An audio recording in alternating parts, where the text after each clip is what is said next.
भिक्षाम देहि।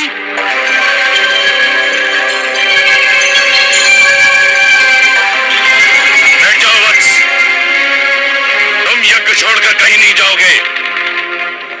भिक्षाम देहि राजन।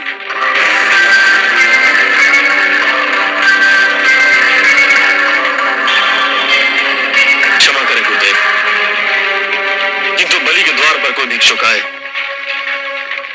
और उसे भिक्षा के लिए दूसरी बार भी गुहार करनी पड़े तो बलि की दानी वृत्ति को 100 बार धिक्कार है। अब मैं नहीं रुक सकता। वत्स, रुक जाओ वत्स, रुक जाओ।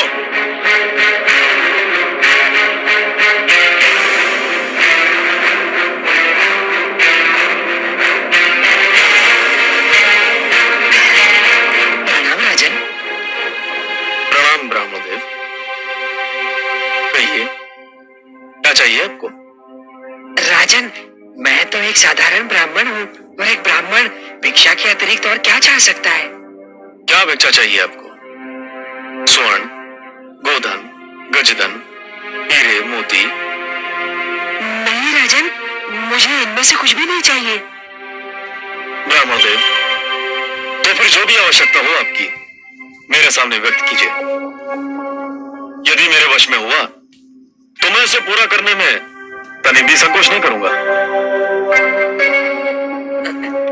राजन, राजन, मुझे तो केवल 3 पग भूमि चाहिए। 3 पग भूमि? ब्राह्मणदेव, क्या करेंगे आप 3 पग भूमि का? मैंने तो ये सुना था कि दानी बलि में ये पूछता है कि वो दान किसे दे रहा है और मैं ये पूछता है कि वो दान में क्या चाह रहा है। ब्राह्मणदेव, मैंने 3 पग भूमि मांगने का कारण इसलिए नहीं पूछा था कि मैं प्रयास करना चाहता हूं। तो फिर क्यों पूछा? मैंने इसलिए पूछा था ब्राह्मणदेव, यदि कोई ऐसा व्यक्ति 3 पग भूमि मांगे जिसका आकार साधारण व्यक्ति की तरह हो तो भी उसका कुछ भला ना होगा, और आप जैसे आकार वाले व्यक्ति के 3 पग तो और भी कम स्थान घेरेंगे, उसमें तो साधारण व्यक्ति खड़ा भी ना हो पाएगा। राजन, मैं ये 3 पग भूमि किसी साधारण व्यक्ति के लिए नहीं मांग रहा हूँ, स्वयं अपने लिए मांग रहा हूँ। आप में क्षमता हो तो भिक्षा दान करें, नहीं तो मैं आगे बढ़ूं। मैं आपको यहां से कहीं नहीं जाने दूंगा ब्राह्मणदेव। मुझे तो यह सोचकर आश्चर्य हो रहा है कि आप महासागर से केवल 1 बूंद पानी मांग रहे हैं, पर्वत से केवल 1 कण चाहते हैं। आप मुझसे केवल 3 पग भूमि मांग रहे हैं और मैं क्षुब्ध हो रहा हूं कि इतना छोटा, इतना साधारण, इतना तुच्छ दान लेते हुए आपको तो लज्जा नहीं आ रही है, किंतु ब्राह्मणदेव देते हुए मुझे लज्जा आ रही है। मांगिए ब्राह्मणदेव, कुछ ऐसा मांगिए कि जिसे देते हुए मुझे प्रसन्नता हो, गर्व हो।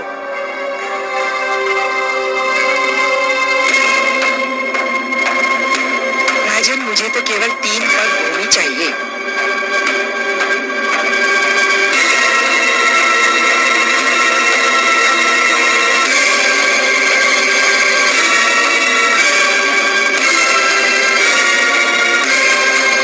कुछ मत देना वत्स, इस ब्राह्मण को कुछ मत देना, इसे कुछ मत देना वत्स, इस ब्राह्मण को कुछ मत देना। गुरुदेव, किंतु क्यों? इधर आओ, ये ब्राह्मण नहीं है। तो फिर कौन है? ये छलिया है, ये स्वयं विष्णु है। श्री विष्णु भगवान? हाँ, विष्णु, जिसे तुम सब बड़े आदर से श्री विष्णु भगवान कहते हो, परंतु मैं जानता हूं ये कौन है, क्या है। देखो ना, आज भी वामन रूप में हमें ठगने आ गया है। नहीं गुरुदेव नहीं, आप तो भली भांति जानते हैं कि मैं माता लक्ष्मी का कितना बड़ा उपासक हूं। मैंने तो उनसे भी कहा था कि मैं भगवान विष्णु के दर्शन करना चाहता हूं जो मेरे दादा श्री प्रहलाद के पूज्य हैं। गुरुदेव, मैं कितना सौभाग्यशाली हूं कि आज भगवान स्वयं चलकर मेरे द्वार पर आए हैं। मैं तो प्रसन्नता से फूला नहीं समा रहा हूं। मूर्ख मत बनो, तुम विष्णु को नहीं जानते हो, ये तुम्हें दर्शन देने नहीं, दंड देने आया है। गुरुदेव, भगवान यहाँ किस लिए आए हैं मेरे लिए कोई महत्व नहीं रखता। वे यहाँ आए हैं मेरे लिए बस यही महत्वपूर्ण है। मैं जिनके दर्शन के लिए इतना व्याकुल था वे मेरे सामने हैं। क्या इससे बड़ा सौभाग्य संभव है? और वो भी भिक्षुक बनकर। ये सब एक ढोंग है, एक छलावा है। तुम इसके छल में मत आना।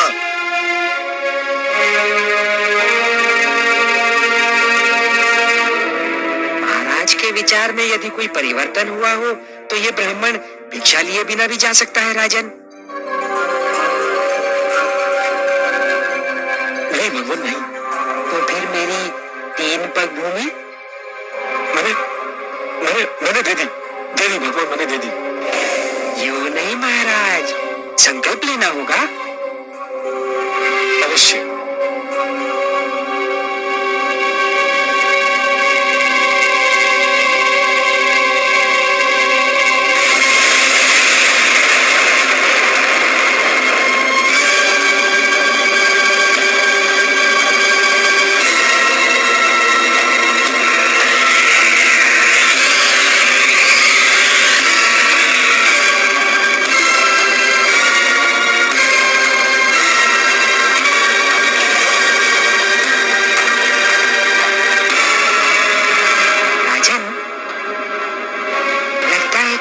कमंडल में कोई कीट फंस गया है।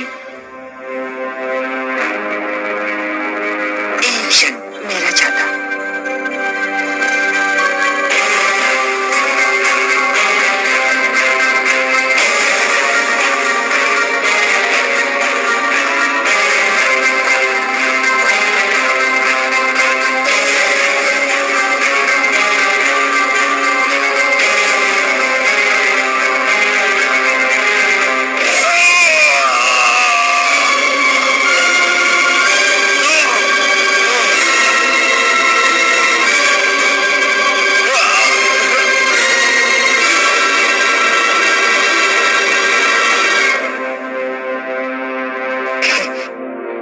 राजन, कीट निकल गया।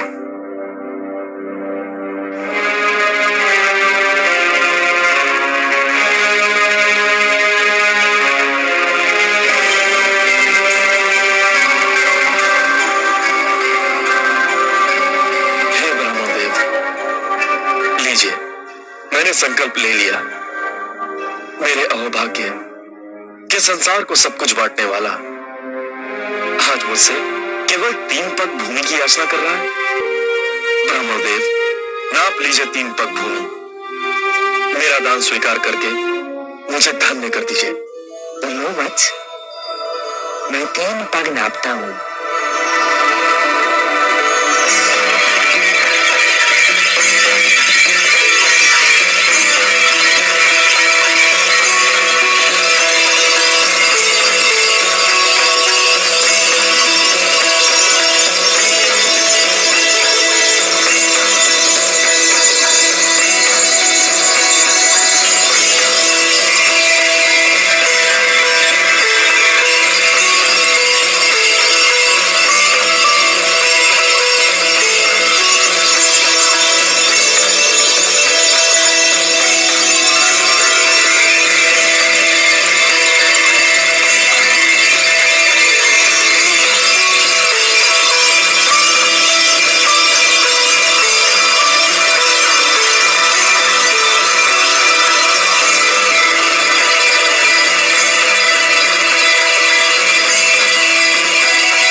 समय नहीं हुआ है।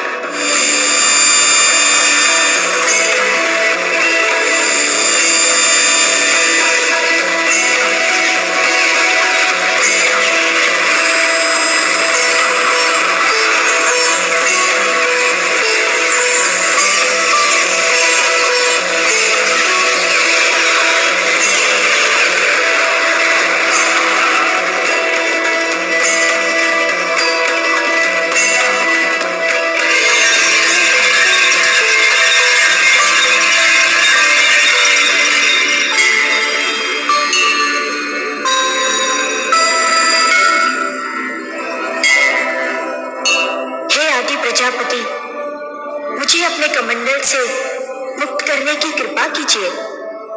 मुझे धरती पर जाना है। धरती मुझे पुकार रही है। धरती को मेरी आवश्यकता है। मैं जानता हूं देवी गंगा, पृथ्वी पर आपका अवतरण नितांत आवश्यक है, किंतु अभी आपके पृथ्वी पर अवतरण का समय नहीं आया है। अभी आपको यही मेरे कमंडल में रह के प्रतीक्षा करनी होगी। जो आज्ञा।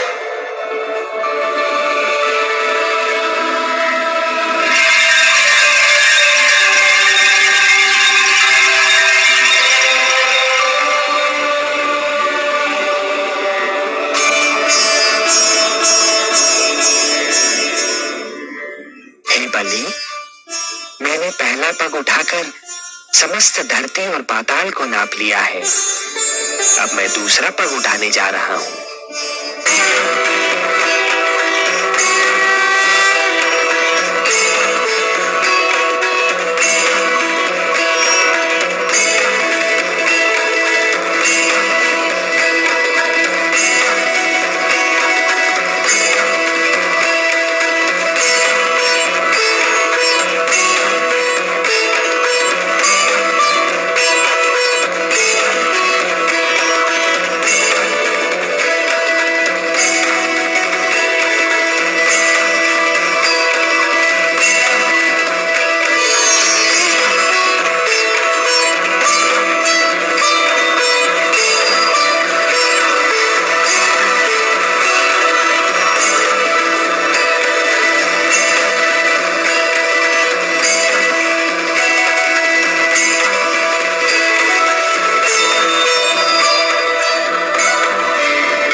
दूसरा पग उठाकर मैंने समस्त नक्षत्र मंडल और आकाश को नाप लिया है बलि। मैं जानता हूं ब्रह्मदेव। तब तो ये भी स्मरण होगा कि मैंने 3 पग भूमि मांगी थी। प्रभु, मुझे इस बात का भी भली-भांति स्मरण है। और अब तीसरा पग रखने के लिए कोई स्थान शेष ही नहीं है। ये भी जानता हूं प्रभु। हे बलि, क्योंकि तीसरा पग धरने के लिए कोई स्थान शेष नहीं है, यदि तुम चाहो तो मैं तुम्हें तीसरा पग क्षमा कर सकता हूं। नहीं प्रभु, ऐसा मत कहिए। जिन हाथों ने आज तक बलि से दान स्वीकार किया है, वे हाथ साक्षी हैं। जिन आंखों ने आज तक बलि को दान देते हुए देखा है, वे आंखें साक्षी हैं। जिन कानों ने आज तक बलि की दानी प्रवृत्ति की ख्याति सुनी है, वे कान साक्षी हैं कि बलि कभी अपने संकल्प से नहीं फिरता है। बलि ने सदा अपने हाथ खोलकर और नेत्र बंद कर दान दिया है।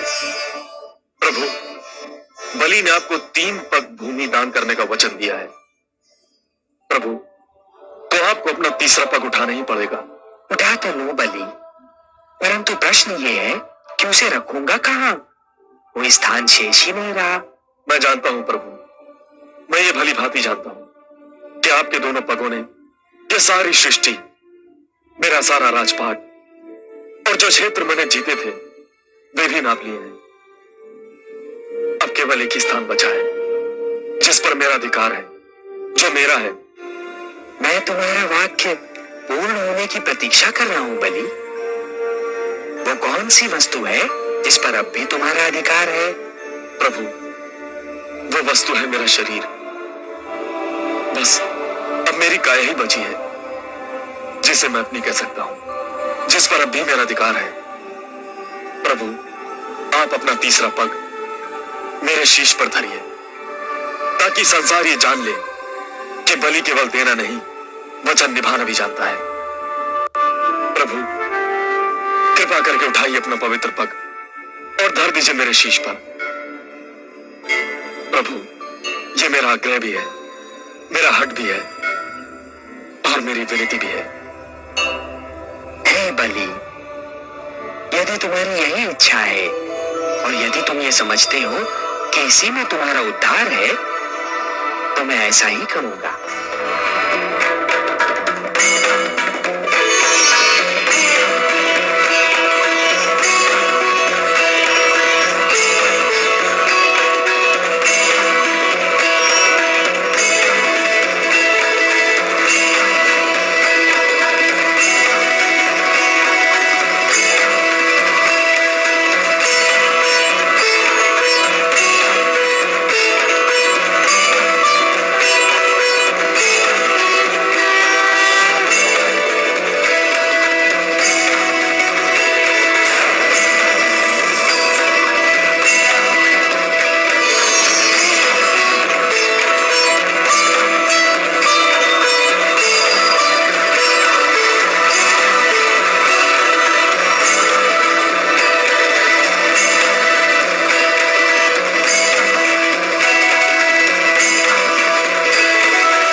वचन निभा दिया। हाँ बलि, तुमने अपना वचन निभाया तो सही, पर जानते हो कि यह सब मैंने क्यों किया? हे प्रभु, आपके अतिरिक्त आपकी लीला और कौन जान सकता है। मैं तो केवल इतना जानता हूं कि संभवतः इसी में मेरा उद्धार निहित है।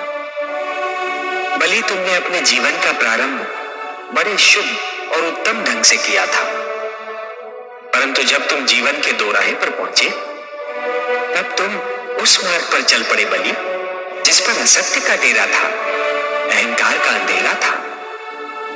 ये वो मार्ग नहीं था बलि जो मेरे भक्त प्रहलाद ने चुना था।